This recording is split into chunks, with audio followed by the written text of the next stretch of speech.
मेरा क्या हाल होगा, क्योंकि शरीर में रोग हो गया, बुढ़ापा आ गया, परमात्मा का कभी भूले से नाम नहीं लिया, हर चीज़ की तकलीफ होती है, हर प्रकार से दुखी है, ना उसको बच्चे देख के खुश है, ना उसके साथी देख के खुश है। क्यों? उसका मन खुद का दुखी, उसको कोई चीज़ अच्छी नहीं लगती। आप सभी को प्यार भरी राधा स्वामी जी। देखिए, जो आज का सत्संग का विषय है उसमें महाराज जी ने बताया कि सेवा में कपट और चतुराई नहीं चलती, यह परमात्मा की विशेष कृपा करने का मार्ग है।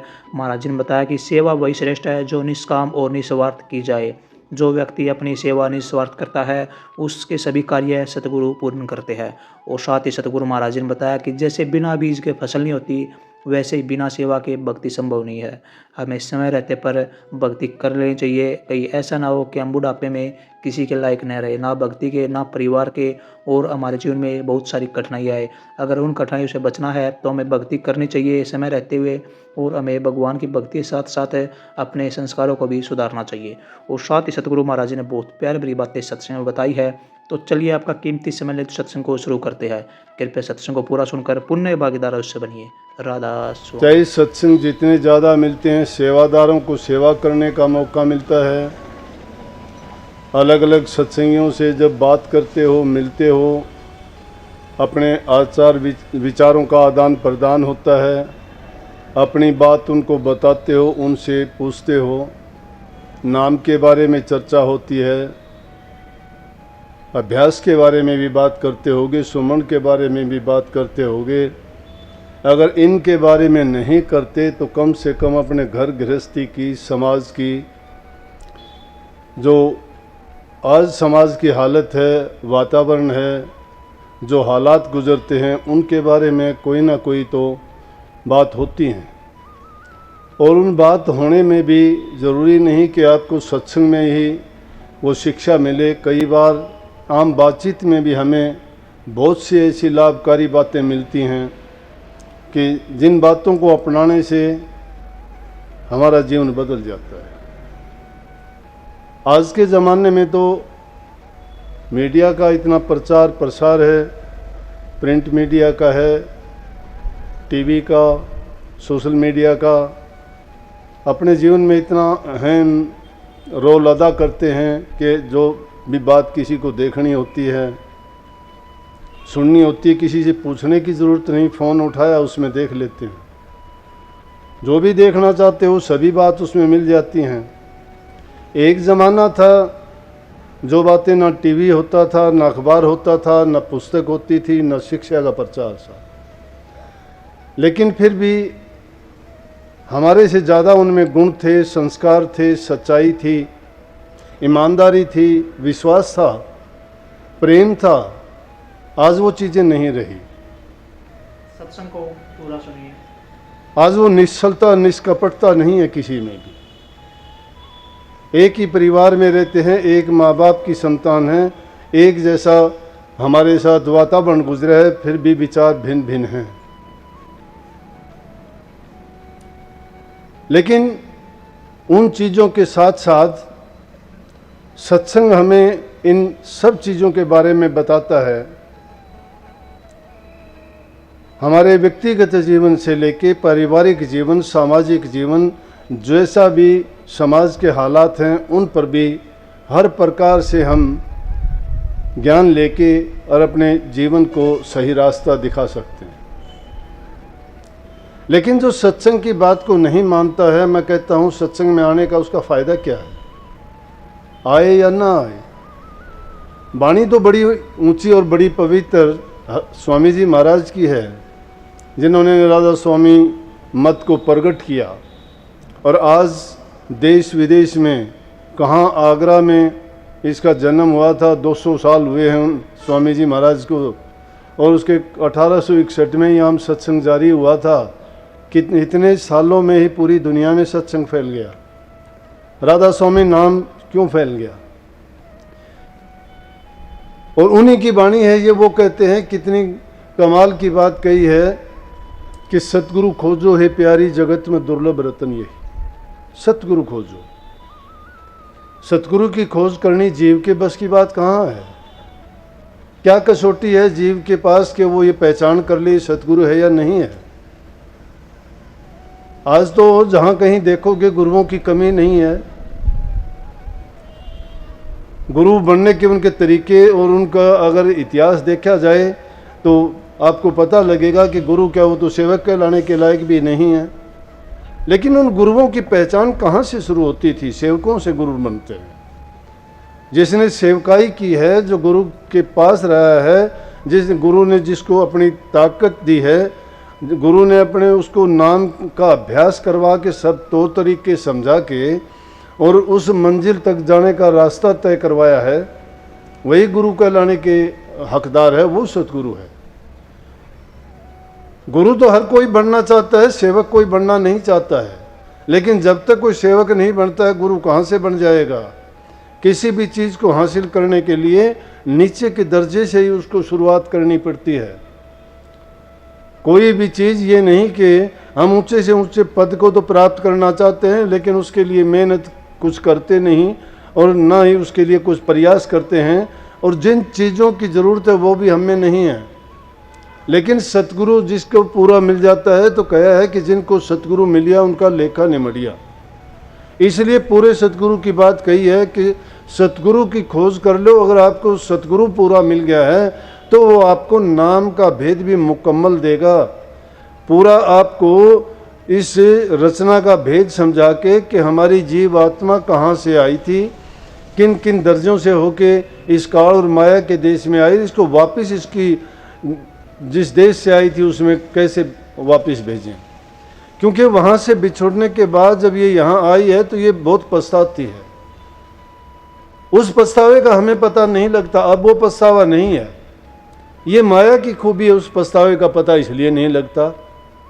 काल है, वो धीरे धीरे करके टाइम गुजरता चला जाता है, उसका भी हमें पता नहीं लगता। जब ही तो जन्म लेत माँ तो कहत मेरो बड्डो होत जात है, आज और कल और दौड़ो दौड़ो फिरत खेलत और खात है। बचपन बीतो जब आई जवानी, बूढ़ो डोकरो दिखात है। निमड़ गयो तेल बुझ गई बाती, ऐसे ही जीवन चलो जात। दीपक की तरह इंसान का जीवन है।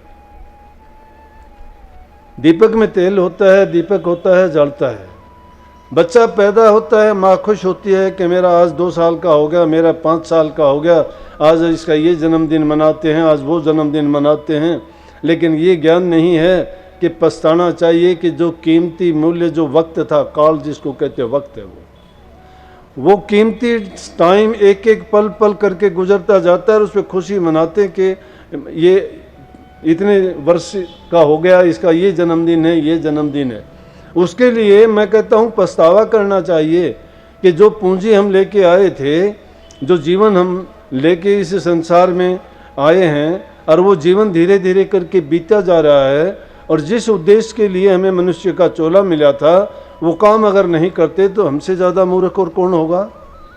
तो माँ भी उस बच्चे को देख के खुश होती है, मेरा आज इतने दिन का, आज इतने साल का, इतने साल का हो गया, और देखते ही देखते वक्त अपना काम कर जाता है। 2 चूहे इंसान के जीवन को काटते हैं। जिस प्रकार से कोई एक आदमी चला जा रहा था, चलते चलते जंगल में से उसका गुजरना हुआ। जब उसने देखा कि रात हो गई, जंगल में भयानक जानवरों की आवाज़ सुन के उसको पता लगा कि भाई अब तो तेरी जान बचनी मुश्किल है। जब इंसान को कोई भी खतरा नज़र आता है तो वह अपनी जान बचाने के लिए छटपटाता है। सबसे ज़रूरी है इंसान को अपना सुख। शास्त्रों में भी कही है कि पहला सुख निरोगी काया, दूजा सुख घर में हो माया, तीजा सुख सुलक्षणी नारी, चौथा सुख पुत्र अधिकारी, 5वां सुख राज में बासा, 6ठा सुख नीर निवासा, 7वां सुख अच्छा पड़ोसी। ये सुख बताए हैं इंसान के लिए। पहला सुख है निरोगी काया। इंसान के शरीर में जब रोग तकलीफ बीमारी हो, कुछ अच्छा नहीं लगता। अगर उसका स्वास्थ्य ठीक है तो उसको किसी चीज़ की भी जरूरत नहीं, फिर भी वो प्रसन्नचित्त रहता है। अगर शरीर में रोग आ गया तो आदमी को सारी चीज़ें याद आती हैं, गुरु भी याद आता है, पीर भी याद आता है, भगवान भी याद आता है, सबको याद करता है। रामायण में भी लिखी है कि जब लग जरा रोग नहीं आया, जब लग काल गिरसी नहीं काया, जब लग बिकल भई नहीं वाणी, भजले रे मन सारंग पानी, अब नहीं भज्जी भज्जी कब भाई, आव अंत न भजिया जाई, ये तेरा ओसर एतरी वार, फिर नहीं पावे ऐसा वार। जब लग जरा रोग नहीं आया, और जब लग काल गृसी नहीं काया, इंसान की आँख कब खुलती हैं? जब शरीर में रोग आता है तो इसको याद आती है, और जब काल के मुंह में जाने के होता है फिर कहता है परमात्मा से कि मैंने जो काम करना चाहिए था वो नहीं किया। परमात्मा अब मेरा क्या हाल होगा? क्योंकि शरीर में रोग हो गया, बुढ़ापा आ गया, परमात्मा का कभी भूले से नाम नहीं लिया, हर चीज़ की तकलीफ होती है, हर प्रकार से दुखी है, ना उसको बच्चे देख के खुश है, ना उसके साथी देख के खुश है। क्यों? उसका मन खुद का दुखी, उसको कोई चीज़ अच्छी नहीं लगती है। ये काम किसने किया? काल ने किया। धीरे धीरे करके पल पल करके वो काल ने काम कर दिया, जर्जर शरीर बना दिया, बुढ़ापा ला दिया। छोटे से बच्चे से जो पैदा हुआ था कितना खुश था, सब उसको उठाते थे, जवान हुआ, शरीर में ताकत थी, किसी को गिनता ही नहीं था। जब बुढ़ापा आया तो उसको अपनी औकात का पता लग गया कि अब तो मेरे पैर कब्र में हैं, संसार को छोड़ के जाना होगा। लेकिन क्योंकि पल्ले कुछ है नहीं, अगर उसने उस वक्त में साधना की होती, जब गुरु की जरूरत थी, जब नाम की जरूरत थी, उस वक्त में अगर ये समझ जाता, जब ये सब कुछ करने के लायक था, तो उस वक्त में कमाई कर लेता। इसीलिए तो कही कि आदमी वक्त गुजरने के बाद पछताता है तो ऐसा है जैसे चिड़ियों ने खेत को चुग लिया, पछताओ क्या मिलेगा। दूसरा काम है माया का। माया इंसान की आंखों पर पट्टी बांध देती है, अंधा बना देता है। लेकिन जब दुख आता है, जब इंसान तड़पता है, छटपटाता है, चाहता है मुझे सुख मिले, दुख से निवृत्ति मिले, अपने सुख इसको मिल जाए, परमात्मा की जरूरत नहीं है। सुख ही इंसान कभी परमात्मा को याद नहीं करता। कौन करता है? दुखी इंसान करता है। इसलिए कही है, सहजोबाई कहती है कि सुख के माथे सिल पड़ो और नाम ही से जा बलिहारी व दुख की जो पल पल नाम रटा।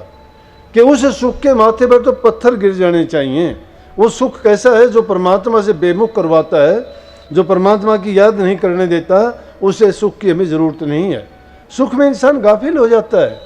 लेकिन महापुरुषों का तो कथन यह है कि सुख के समय, सुख जब आता है तो आदमी को शुक्राना करना चाहिए प्रभु का कि हे मालिक, धन्य है कि आपने मुझे ये अवसर दिया, आपने मुझे सुख का मौका दिया, मैं सुखी हूँ, काया से, शारीरिक रूप से सुखी, संसारिक रूप से सुखी। तो जब वो सुखी होता है तो उस टाइम में गाफिल नहीं होना, भूल नहीं करना, परमात्मा को बिसराना नहीं, भूल नहीं जाना।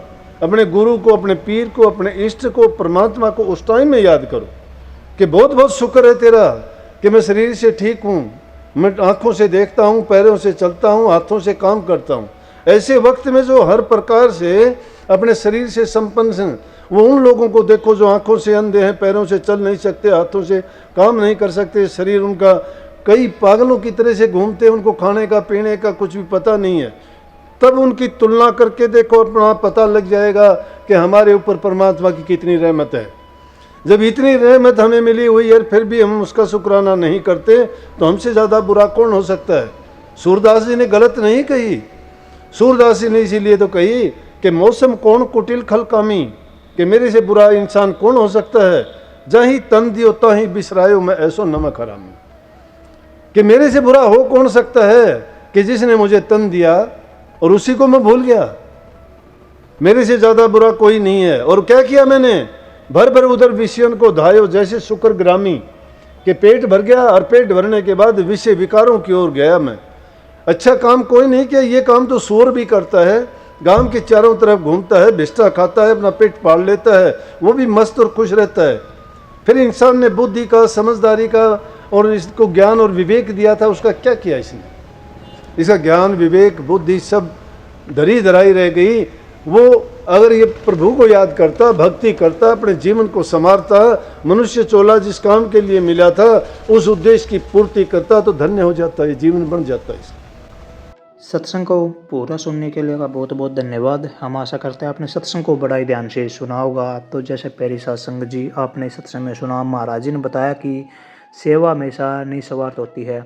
जो व्यक्ति स्वार्थ के साथ सेवा करता है उसकी ना तो कभी सेवा लगती और ना ही भक्ति लगती। व्यक्ति को हमेशा निस्वार्थ सेवा करनी चाहिए। जैसा सतगुरु महाराज जी ने बताया कि इंसान के अपने घर परिवार में भी कर्तव्य होते हैं।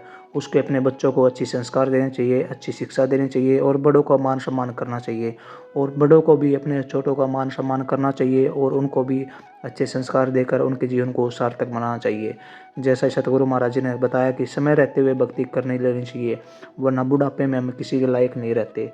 तो कृपया गुरु महाराज जी की इन बातों को आप अपने जीवन में अवश्य उतारिए और अपने जीवन को सार्थक, सफल और सुखमयी अवश्य बनाइए।